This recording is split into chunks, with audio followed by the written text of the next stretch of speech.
Ta délivrance est pour bientôt. Ce message est pour quelqu'un. Je ne sais pas pour qui c'est.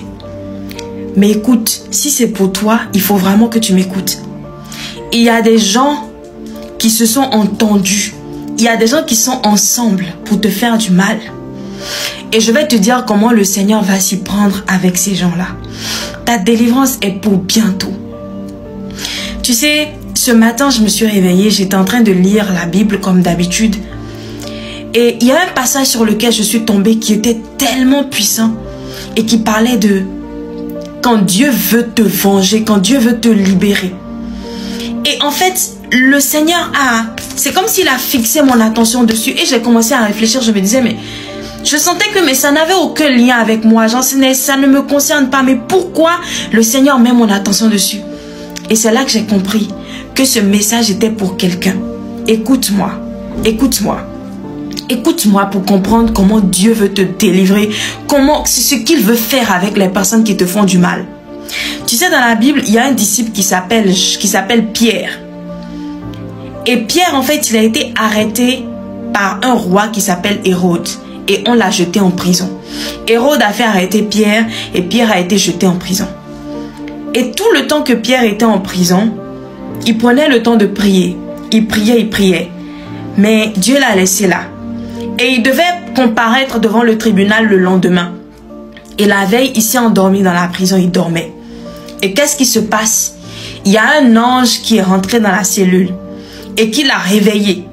L'ange l'a réveillé, il lui a dit, lève-toi et suis-moi. Et Pierre pensait que c'était une vision, qu'il était dans une vision, mais le truc se passait dans la vraie vie. Suis-moi bien. Et donc, Pierre a suivi l'ange. L'ange a ouvert les portes. Il y avait plusieurs portes pour la prison. En fait, Hérode voulait faire tuer Pierre. Suis-moi bien. Il y avait plusieurs portes pour la prison. Et donc, l'ange a ouvert toutes les portes à tour de rôle. Il continuait de suivre l'ange jusqu'à ce qu'il n'arrive au niveau de la ville. Et la Bible dit qu'au niveau de la ville, il y avait une grande porte qui était là avec une serrure. Et immédiatement, la serrure est passée. Et la serrure, elle est partie. Et l'ange a disparu. Et c'est là que Pierre a réalisé que le Seigneur avait envoyé un ange pour le délivrer. Et lorsque il a réalisé ça, la Bible dit que Hérode s'est mis en colère le lendemain. Il posait des questions aux gardes, ceux qui gardaient la prison. Ils étaient nombreux parce qu'il y avait plusieurs portes. Et ils étaient en train de se questionner eux tous. Et Hérode a décidé que tous les gardes qui étaient censés le surveiller, qui seraient mis à mort. Et c'est comme ça qu'on les a tués. Et c'est à partir de là que le Seigneur a maintenu mon attention sur ce passage-là. Tu sais, il y a des gens, tu vois les gardes là, ils n'étaient pas directement impliqués dans le truc. Et ils étaient là pour le surveiller. Tu sais, il y a des gens, ils ne jouent pas un rôle direct dans ta situation. Mais ils contribuent, ils font partie de ceux qui te font du mal. Je ne veux même pas continuer l'histoire pour te dire comment le Seigneur a fini par tuer Hérode. Mais quand Dieu veut se venger pour toi, aïe, aïe, aïe, aïe, aïe, aïe, aïe, aïe.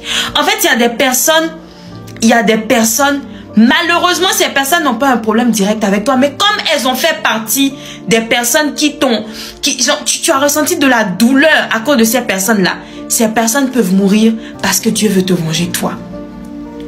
Parce que Dieu veut te venger toi. Il y a tout un tas de personnes qui vont souffrir rien que pour ta vengeance devant Dieu. Mais laisse-moi te dire comment bénéficier de cette vengeance de Dieu. De un, il faut que tu sois attaché à lui. Et de deux, il faut que tu sois patient. Parce qu'en fait, Pierre était attaché au Seigneur. Ça m'a intrigué de voir que le Seigneur l'a laissé dans la prison tout le temps. Dieu, c'est un Dieu de dernière minute. Tu sais pourquoi il fait ça? Parce que quand c'est comme ça, le témoignage, il est puissant. En fait, tu en arrives à un niveau où tu te demandes si Dieu t'a oublié. Est-ce que tu te poses cette question? Il t'a pas oublié. Surtout si ce sont des personnes qui sont en train de te faire mal. Aïe, aïe, aïe, aïe, aïe, aïe, aïe, aïe, aïe. Tu n'as aucune idée de ce que Dieu prépare. Écoute-moi. Je t'en supplie, reste accroché à Dieu. Reste attaché à Dieu. Si tu n'as plus d'énergie, prie. Si tu n'as plus de force, prie. Tu n'as plus de foi, prie.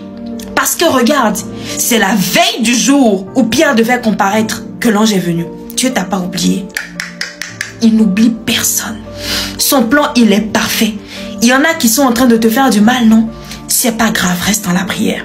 Il y en a qui sont en train de te persécuter Ils ont l'impression qu'ils t'ont dominé. Ils ont l'impression que tu vas rester là toute ta vie. Reste dans la prière. Reste dans la prière. Parce que c'est là qu'il y a ta libération en fait. C'est là qu'il y a ta vengeance. C'est là qu'il y a en fait... Imagine que Dieu a prévu tout ça. Mais toi, tu laisses tomber. Tu abandonnes. Tu te dis que Dieu t'a laissé. Tu veux plus prier. Tu veux plus être avec lui. Tu es découragé. Tu as tout abandonné. Ne fais pas ça. Ne fais pas ça. Si tu veux, sois dans les pleurs. Dis au Seigneur, j'ai mal, mais je te fais confiance. Seigneur, je souffre, mais j'ai confiance en toi. Seigneur, j'ai perdu courage, mais j'ai confiance en toi. Seigneur, je n'ai plus la foi, mais je veux élever ton nom. Seigneur, je ne vois pas clair. Seigneur, je souffre, mais je veux élever ton nom. Écoute, tu n'as aucune idée de ce qu'il va faire pour toi. Ce message est pour quelqu'un. Reste attaché au Seigneur. Je te répète, c'est la veille du jour où Pierre devait comparaître que ça s'est passé. Dieu aurait pu le délivrer depuis le premier jour.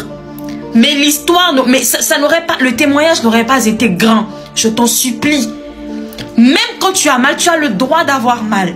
Tu as le droit de pleurer. Dis au Seigneur, je ne comprends pas, mais j'ai confiance en toi. Je ne vois pas clair, mais j'ai confiance en toi. Je souffre, mais j'ai confiance en toi.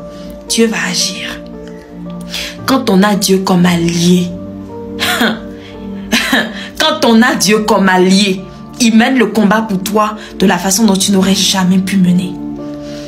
Il y a des gens, je te dis, il y a même des gens, ils ne sont pas directement impliqués dans ton affaire, mais juste parce qu'ils ont joué un rôle. Même eux, ils vont payer quand c'est Dieu qui gère pour toi. Fais confiance en le plan de Dieu, s'il te plaît.